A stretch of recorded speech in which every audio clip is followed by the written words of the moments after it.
Welcome back नाज़रीन। असां अहम ख़बर शेयर कंदासीं रोहिड़ी मां, जिथे अस्पताल में इलाज दौरान औरत फोत थी वई आहे।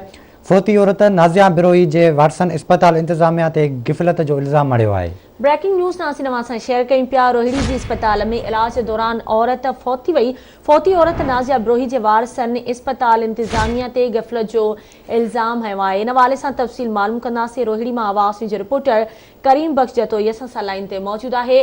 करीम बख्श, इन हवाले सां कहिड़ा तफ़सील आगाह करियो।